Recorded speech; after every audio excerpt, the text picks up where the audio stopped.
Hey, quick message to neurotypical wives out there who may be suffering from Cassandra Syndrome. In this video, I want to talk about when lies feel bigger than the marriage.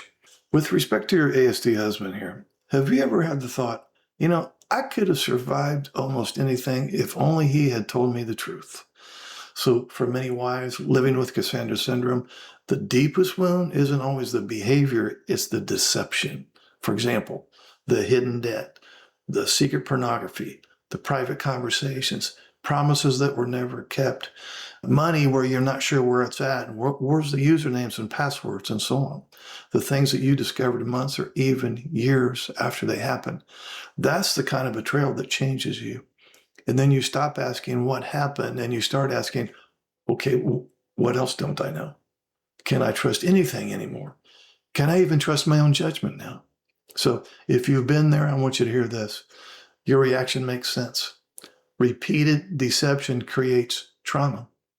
Now, when someone repeatedly hides important parts of reality from you, your nervous system adapts. It starts scanning for danger. You become hyper aware, hyper vigilant, always wondering if there's something else you're missing. That doesn't mean you're too sensitive. It means your trust has been injured. Now, I also want to explain something. Not to excuse the deception, not to minimize your pain, not to take sides with your ASD husband, but to help you understand what may have been happening. Most autistic adults don't lie because they enjoy deceiving the people they love. No. What's going on there? They're trying to escape overwhelming shame. Conflict feels unbearable. Admitting mistakes feels terrifying. So instead of facing the discomfort, they avoid it. Sometimes that avoidance becomes deception. One secret becomes another secret. One omission leads to another omission. And before long, there's an entire web of hidden truths. Now, understanding this doesn't erase the damage. Your hurt is still real. The betrayal is still real. And your spouse is still responsible for rebuilding what was broken. But real healing doesn't begin with another apology from him. It begins with consistent honesty. So to the ASD husbands out there, I'm talking about honesty before being caught, honesty before being asked, honesty even when it's uncomfortable.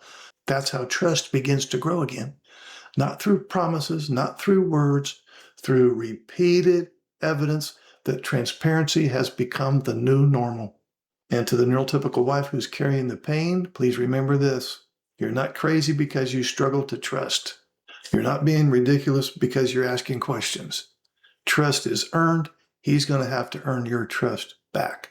One honest choice at a time. One transparent conversation at a time. One consistent action at a time. Now listen, on a final note, someone else's deception does not make you foolish. It means you loved the guy. You trusted the guy. Those are beautiful qualities. The problem wasn't your willingness to trust. The problem was that your trust wasn't protected. Now, as you heal, don't lose your ability to love. Just become wiser about what has earned your trust. Please like and subscribe. I'll see you in the next video. Hey, this is Mark Hutten. Would you like to schedule a one-on-one Zoom call? Okay, it's so simple. Just look under any of my videos in the description area. Click on this Calendar link. Now you see my calendar. Pick your month, your day, anytime that's available. Enter your name and email address. Then you'll get a follow-up email with the Zoom link on the day and time that you picked. And voila, we will talk.